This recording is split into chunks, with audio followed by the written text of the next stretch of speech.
Hello everyone, welcome back to my channel. तो हम बात कर रहे थे कॉस्मेटिक एक्सिपिएंट्स के बारे में।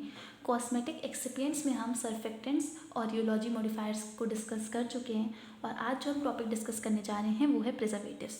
तो प्रिजर्वेटिव्स का मेन काम क्या होता है? ये हमारे जो भी हमारा प्रोडक्ट है, वो जो भी कॉस्मेटिक है, उसमें हमारे माइक्रो ऑर्गेनिज्म को किल करती है या फिर उसका ग्रोथ नहीं होने देती है, सिंपली। ठीक है, हम हर प्रोडक्ट में, चाहे अगर हम घर पे कोई पिकल यानी कि अचार बनाते हैं, तब भी हम उसमें प्रिजर्वेटिव के नाम पे हम ऑयल डालते हैं।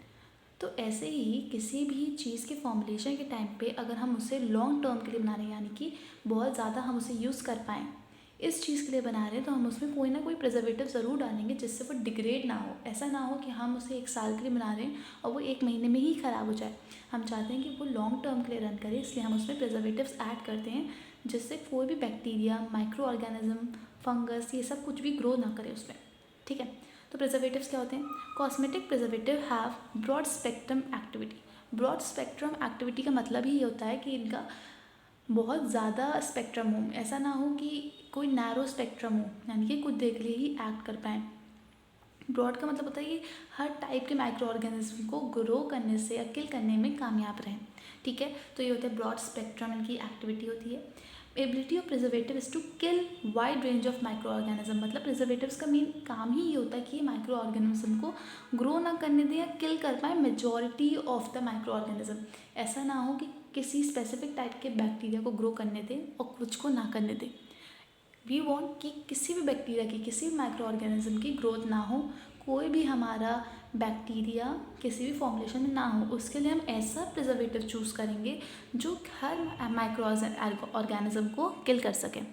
ठीक है, अब इसके एग्जांपल्स मैंने 2 मेजरली लिखे हैं। पहला पैराबिन्स। पैराबिन्स में मैंने अंदर 2 ही लिखे हैं, methyl paraben and butyl paraben. ये क्या होते हैं? इकोनॉमिकल होते हैं, मतलब कॉस्ट इफेक्टिव होते हैं, ज़्यादा कॉस्टली नहीं होते हैं, and effective for fungal protection, हमारे फंगस की ग्रोथ होने नहीं देते हैं। ठीक है, और दूसरा ऑर्गेनिक एसिड जो कैटेगरी है, उसमें मैंने बेंजोइक एसिड और सॉर्बिक एसिड मेंशन करा है। ये हमारा फंगस के लिए भी यूज़फुल होता है और हमारे बैक्टीरिया के लिए भी यूज़फुल होता है। ठीक है, आगे बढ़ते हैं। नेक्स्ट है हमारा ह्यूमेक्टेंट्स। ह्यूमेक्टेंट्स क्या करते हैं? जब भी हम किसी अपने बॉडी पे कोई भी हमने सनस्क्रीन लगाया है, कोई क्रीम या लोशन लगाया है, तो उसका काम क्या है? हम मॉइस्चर है हमारी स्किन, मॉइस्चराइजिंग इफेक्ट आए उसका, और भी अगर हम उसे किसी पर्टिकुलर फंक्शन के लिए यूज़ करें, यानी कि अगर एक्ने के लिए करें तो वो उसको फंक्शन करे। पर ऐसा नहीं हम चाहेंगे कि हमने किसी को एंटी एक्ने के लिए यूज़ करा है और इन टर्न वो हमारी स्किन को बहुत ड्राई कर दे।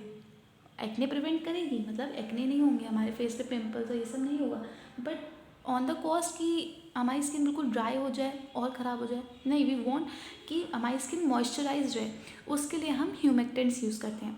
तो moisturizers are important cosmetic that prevent loss of moisture. मतलब मॉइस्चराइजर का काम क्या होता है कि हमारी जो भी स्किन है वो मॉइस्चर रहे, उसमें मॉइस्चर ख़त्म ना हो जाए, thereby retaining the skin's natural moisture। जो स्किन का नेचुरल मॉइस्चराइजिंग मैकेनिज्म है उसको प्रिजर्व करके रखे। यही हमारा ह्यूमेक्टेंट्स का काम होता है, जो हमें मॉइस्चर प्रोवाइड करते हैं। एग्जाम्पल है इसका प्रोपाइलिन ग्लाइकॉन। अगर हम नेचुरल में बात करें तो हनी, एलोवेरा जेल। काफ़ी लोग एलोवेरा जेल यूज़ करते हैं अपनी स्किन पे, इनफैक्ट हेयर्स पे भी यूज़ करते हैं। तो वो किस लिए करते हैं? इसी मॉइस्चर के लिए करते हैं ना यूज़, प्लस और भी इफेक्ट्स होते हैं इनके। ठीक है, अब ह्यूमेक्टेंट्स 2 टाइप के होते हैं, natural and synthetic. Natural surfactant का काम क्या होता है कि ये हाइड्रेशन प्रोवाइड करता है और न्यूट्रिएंट प्रोवाइड करता है डीपर लेयर का। स्किन की बात करिए मैंने, अगर आपने वो लेक्चर नहीं देखा है तो पहले वो देखिए। तो स्किन में क्या होती है? हमारी बहुत 3 लेयर्स होती हैं, epidermis, hypodermis and dermis. Dermis middle layer होती है। तो ये जो उनकी डीपर लेयर्स हैं उसको भी हाइड्रेशन प्रोवाइड करे और न्यूट्रिएंट्स प्रोवाइड करे, ये नेचुरल ह्यूमेक्टेंट्स का रोल होता है। इसमें आते हैं हनी, ग्लाइसरीन, हनी हो गया, एलोवेरा जेल हो गया और भी बहुत कुछ। ठीक है, ये हो गए नेचुरल ह्यूमेक्टेंट जिनका काम क्या है? हाइड्रेशन प्रोवाइड करना और न्यूट्रिएंट्स प्रोवाइड करना।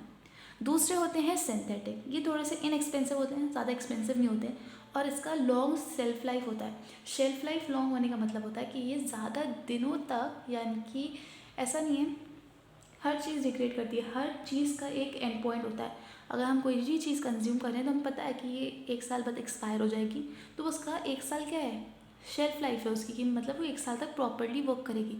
तो ये जो होते हैं सिंथेटिक एक्सिपिएंट, इनकी जो शेल्फ लाइफ होती है, यानी कि अगर ये क्या बहुत साल तक हम इसे यूज़ कर सकते हैं। ठीक है, इन इनएक्सपेंसिव होते हैं, ज़्यादा कॉस्टली नहीं होते हैं। एग्जाम्पल है इसका यूरिया, सिलिकॉन, पीईजी, पीईजी की फुल फॉर्म है पॉली इथाइलिन ग्लाइकॉल। क्या है? पॉली इथाइलिन, ये आई थिंक आप लोग को आई गई होगी इतने सालों में, ठीक है। पॉलीइथाइलिन ग्लाइकॉल, ये होते हैं इमोल्टेंट्स। अब लास्ट है हमारा emollients, materials that can soften skin. अब जो मटीरियल हमारे स्किन को सॉफ्ट करें वो होते हैं हमारे इमोलिएंट्स। इनका बेसिकली काम ये होता है कि जो भी हमारा स्किन पे अप्लाई करें तो स्किन का टेक्सचर, या हेयर पे अप्लाई करें तो हेयर का टेक्सचर को इम्प्रूव करें, उसको और ज़्यादा सॉफ्ट फील करें। जैसे कि हम कंडीशनर्स यूज़ करते हैं, इन सबका काम क्या होता है कि हमारी स्किन को थोड़ा सिल्की करें। हम स्किन पे काफ़ी चीज़ें अप्लाई करते हैं कि हमारी स्किन सॉफ्ट रहे। तो यही हमारी जो स्किन या हेयर का टेक्सचर इंप्रूव करने के लिए जो हम मटेरियल्स यूज़ करते हैं उसको हम इमोलिएंट्स कहते हैं। हम इनको कहाँ इनकॉर्पोरेट करते हैं? हमारे कॉस्मेटिक प्रोडक्ट्स में इनकॉर्पोरेट करते हैं, मतलब इन प्रोडक्ट्स में डाल के रखते हैं, जिससे जहाँ भी हम इसे अप्लाई करें, जिस भी चीज़ के लिए हम इन्हें बना रहे हैं, वहाँ पे इसका जो भी हमारी स्किन है या हेयर है उसका टेक्सचर यानी कि उसका स्मूथनेस या उसकी ब्यूटी, उस सबको हम इंक्रीज़ करें, इम्प्रूव करें। अब इमोलिएंट्स 3 टाइप के होते हैं, hydrophilic, lipophilic and silicon fluid. Hydrophilic नाम ही बता रहा है, hydro means water and philic means liquid, मतलब कि वाटर में क्या होते हैं? सॉल्यूबल होते हैं। एग्जाम्पल सॉर्बिटॉल, ग्लिसरीन, ठीक है। लिपोफिलिक मतलब वाटर नॉन लविंग या फिर लिपिड लविंग, ठीक है। तो ये वाटर में इंसॉल्युबल होते हैं, लिपिड या ऑयल में सॉल्युबल होते हैं। तो इसका एग्जाम्पल है मिनरल ऑयल या फिर आइसोपैराफिन। थर्ड है हमारा सिलिकॉन फ्लूइड, जो lighter on skin, these are lighter on skin, मतलब स्किन पे हैवीनेस नहीं फील होती है अप्लाई करके। कुछ आपने प्रोडक्ट्स यूज़ करे होंगे जब आप लगाते हैं तो उनको थोड़ा आपको हैवीनेस फील होगी अपनी स्किन पे, आपको लगेगा कि कुछ लगाया है। और कुछ ऐसे होते हैं कि जिनको हम लगाते हैं और तुरंत वो एब्जॉर्ब हो जाते हैं, हमारी स्किन पे इतना उनका प्रेशर या उनका अमाउंट फील नहीं होता है, तो वो होते हैं सिलिकॉन फ्लूइड, ठीक है। तो इमोलिएंट्स यहीं पे था, हमारे जो एक्सिपिएंट्स थे कॉस्मेटिक एक्सिपिएंट वो यहीं पे ख़त्म होते हैं। नेक्स्ट पार्ट में हम आगे का टॉपिक डिस्कस करेंगे। वीडियो अच्छी लगी हो तो लाइक करिएगा। Thank you for watching, all the very best.